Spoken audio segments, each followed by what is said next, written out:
Hi, Heather here. Happy Monday. Hope everybody had a great weekend. I am back for Create a Lifetime of Happiness. If you are joining me or watching the replay, please comment or like this video.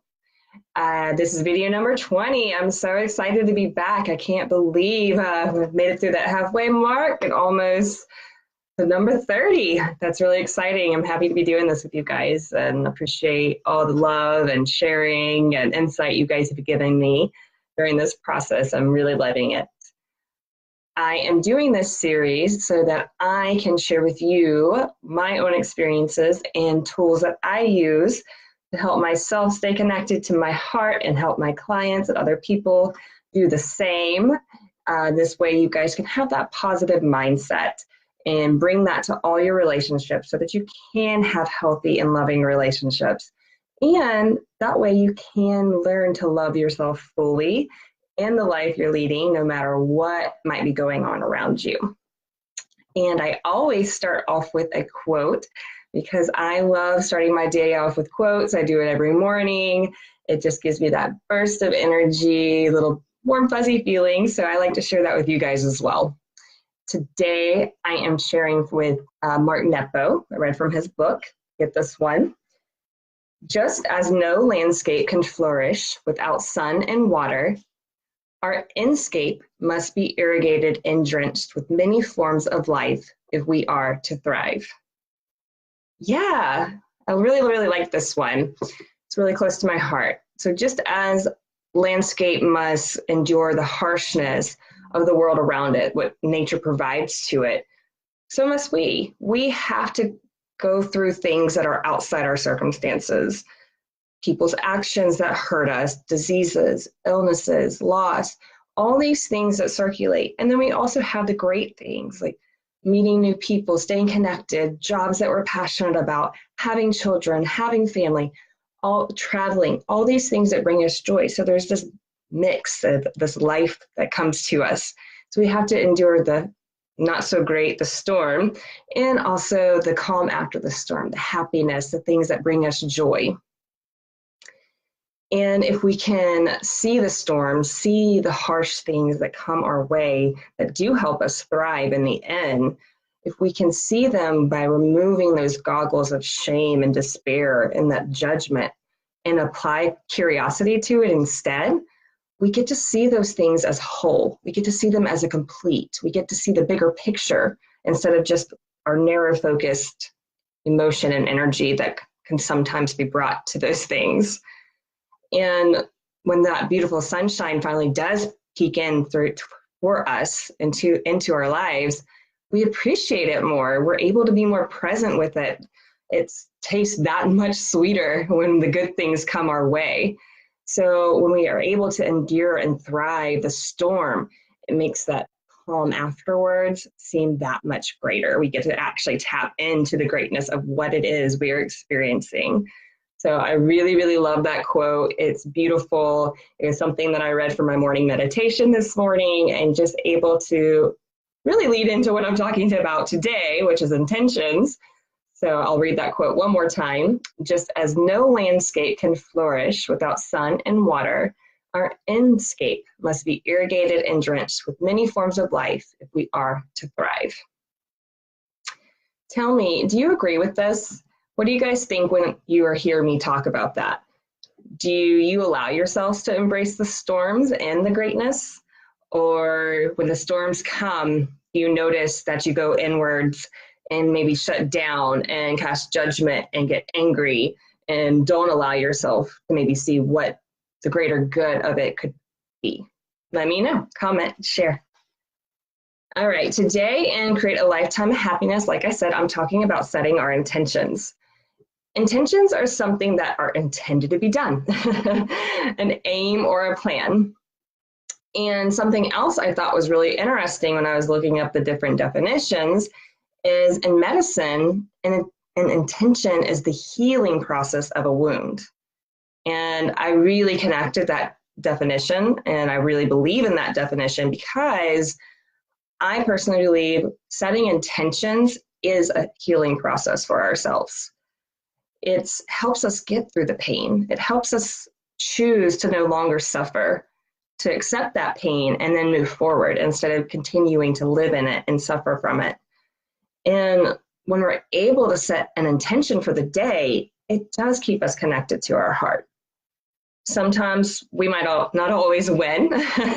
We may feel like we're falling a little short when we set that intention, but that intention provides an excellent anchor when we do feel like we're falling short. So if we have an intention for the day, if we have an intention for how we want to be living our life and responding to situations, when we don't, it's a great anchor to come back to so that we can reflect and then say, okay, that is what's most in alignment with me, and that's where I want to operate moving forward.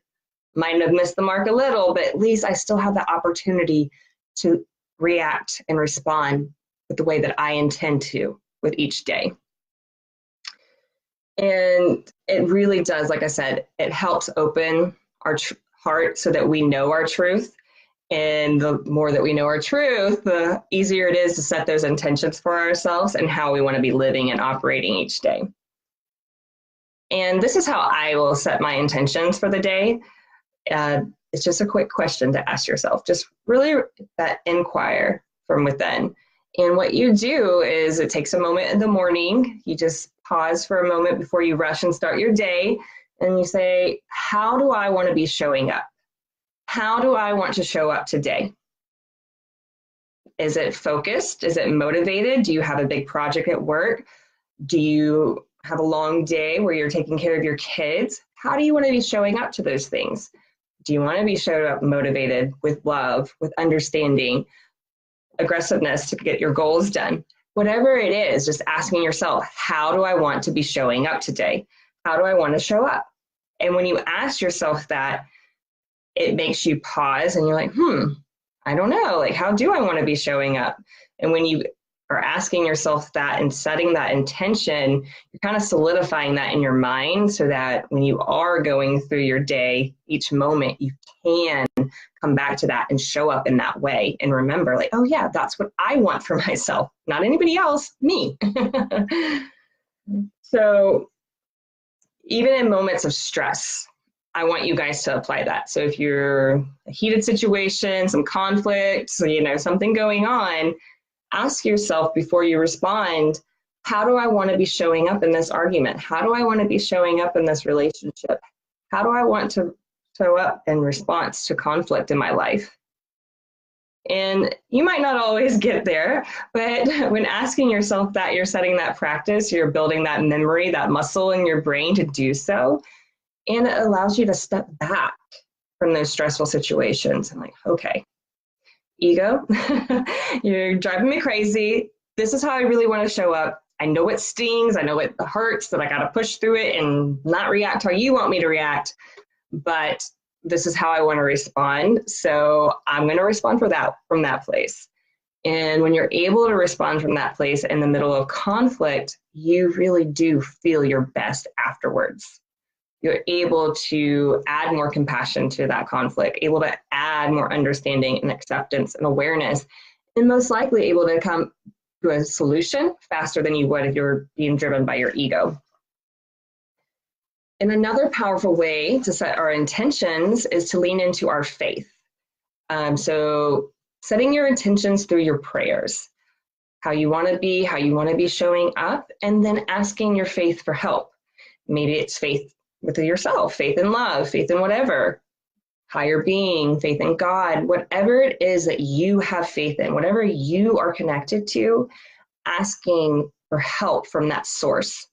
So that way you have that guidance. It's really connecting to you in those times of need. So really asking for it in your prayer routine each day.